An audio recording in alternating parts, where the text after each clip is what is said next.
Bonjour à toutes et à tous, je vous propose de revenir sur une application numérique qui concerne un calcul qui implique conductivité molaire ionique et concentration ici qu'on souhaite exprimer en mol par litre. Or, vous le savez, dans la loi de Colroche, la conductivité est égale à la somme des conductivités molaires ioniques multipliées par la concentration de chaque ion en présence dans la solution. La concentration est en mol par mètre cube. Alors, quand on souhaite connaître la concentration d'un ion après mesure de la conductivité de la solution et connaissant les conductivités molaires ioniques de chaque ion, on souhaite exprimer la concentration en mol par litre. Donc, dans cette application numérique, je vous propose d'expliciter les raisonnements pour pouvoir aboutir à une concentration en mol par mètre cube. Alors, les conductivités molaires ioniques, elles sont en général données, n'est-ce pas? D'accord, elles sont fournies dans l'énoncé. Et la conductivité, dans l'exemple que je vous propose, on suppose qu'elle est issue, cette valeur, d'une mesure. Alors, pour ma part, je vais prendre la mesure que j'avais réalisée, qui n'est peut-être pas tout à fait la même que la vôtre si cette vidéo concerne une application que nous avons faite ensemble. Alors, moi, j'avais trouvé, par exemple, dans une situation 473,4 microsiemens par centimètre. Alors, on va juste passer à l'application numérique. Donc, je vais remplacer ici sigma par la valeur que j'avais trouvée.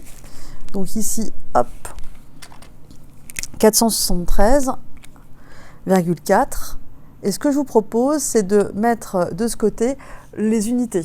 Donc, ici, l'unité de cette mesure, c'était des microsiemens. Alors, je fais le trait de fraction qui correspond à celui-ci. Microsiemens par centimètres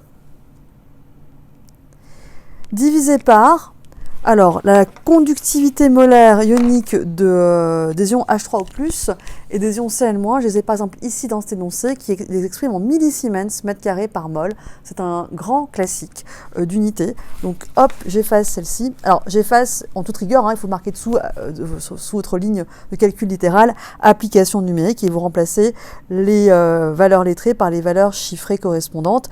Moi, je ne le fais pas ici, j'efface tout simplement pour gagner de la place sur le support ici. Et l'unité, donc je vous le répète, dans mon exemple, ce sont des millisiemens fois mètre carré par mol. Par mol, d'accord? Mol moins 1. Ok. Alors, l'idée va être de pouvoir manipuler donc les différentes grandeurs pour pouvoir avoir un résultat en mol par litre. Alors, ce que je vous propose, c'est d'y aller par étapes, et puis on va expliciter le plus possible les différentes étapes de raisonnement pour déjà, on comprend bien, ce qu'on ne veut plus voir apparaître, c'est ces siemens, en l'occurrence des microsiemens d'un côté et des millisiemens de l'autre. Alors, ce qu'on va faire, c'est qu'on va aller étape par étape, et puis on va simplifier aussi les calculs chiffrés si possible. Donc déjà ici, H3O+, cette concentration, petit f pour l'état final, dans le cadre de mon exemple, et donc égal, le numérateur, je ne le change pas. 35 plus 4,1, ça me fait 39,1. Donc notez bien que la valeur qui est au numérateur, c'est la valeur que moi j'avais trouvée, d'accord, pendant une mesure, c'est peut-être pas forcément la même que nous avons retenue en classe. Divisé par une fraction, c'est comme multiplier par son inverse. Ça marche aussi pour les unités. Donc ici, j'ai microsiemens par centimètre fois, donc la fraction du dessus, je ne la touche pas, elle est ici, et je multiplie, hop, par l'inverse, c'est-à-dire des mols par millisiemens fois mètre carré. Bon.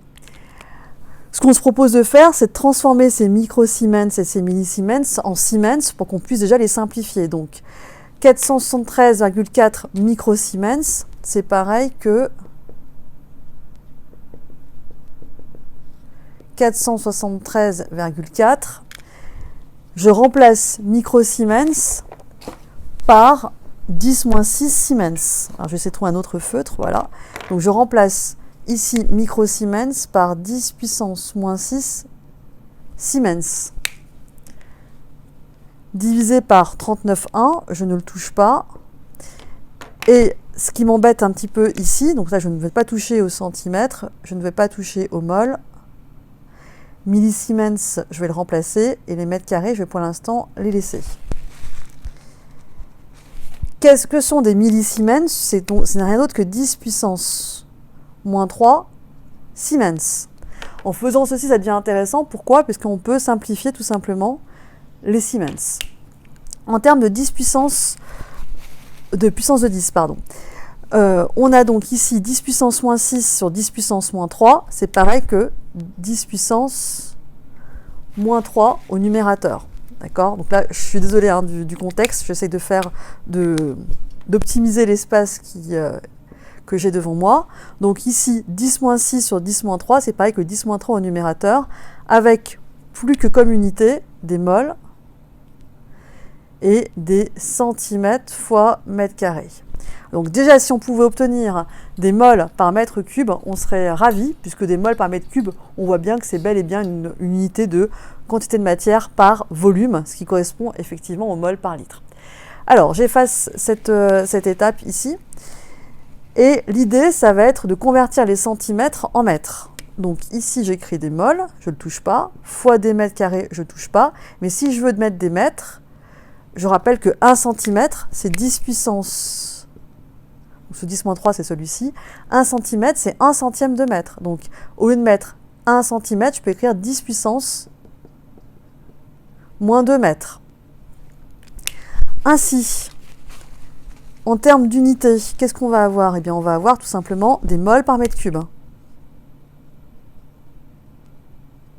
Ça, c'est top. 10-3 sur 10-2, pardon, j'ai anticipé sur la réponse, c'est pareil que seulement 10-1 au numérateur. Donc là, en écrivant ceci, j'ai converti donc mon expression initiale en mol par mètre cube. Donc là, l'affaire, elle est quasiment terminée. J'ai presque envie de dire que la question, elle est presque vite répondue, mais voilà, petite blagounette pendant l'effacement du tableau. Donc ici, il ne reste plus qu'à mettre des mols par litre. Donc je vous rappelle que 1 litre, c'est 10 puissance moins 3 mètres cubes, ou plus simplement, 1 mètre cube, c'est 1000 litres. Donc autrement dit, je peux très bien remplacer mètre cube par 10 puissance 3 litres. Autrement dit, hop, je laisse les valeurs chiffrées initiales, je laisse la petite puissance de 10 moins 1, hop, je laisse le 39,1. Et je vous rappelle que vous avez actuellement des... Alors, je vais effacer ça, parce que ça m'intéresse plus trop. Vous avez des moles au numérateur par mètre cube. Donc, je remplace mètre cube par quoi? Par 10 puissance 3. Donc, je remplace mètre cube par 10 puissance 3 litres. Ainsi, on est ravis, car nous avons des moles par litre. Il ne nous reste plus qu'à combiner un petit peu tout ça. 10-3 sur 10 puissance 3, ça nous fait ni plus ni moins que 10 puissance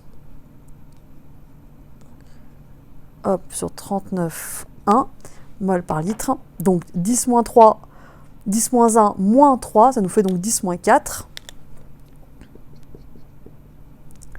mol par litre. Et il ne nous reste plus qu'à faire l'application numérique. Et c'est terminé. Avec une calculatrice qui a des piles, c'est encore mieux. Voilà, c'est parfait. Donc 473,4. Donc pardon, 473,4 10 puissance moins 4 divisé le tout par 39,1. Donc je ne sais pas si vous voyez le résultat. Voilà. Donc 1,2 10 puissance moins 3, 1,2. Alors 1, combien de chiffres d'ailleurs? Ici nous avons 1, 2, 3, 4 chiffres significatifs. Ici 1, 2, 3. Donc on va garder 3 chiffres significatifs, soit 1, 21, 10 puissance moins 3 mol par litre.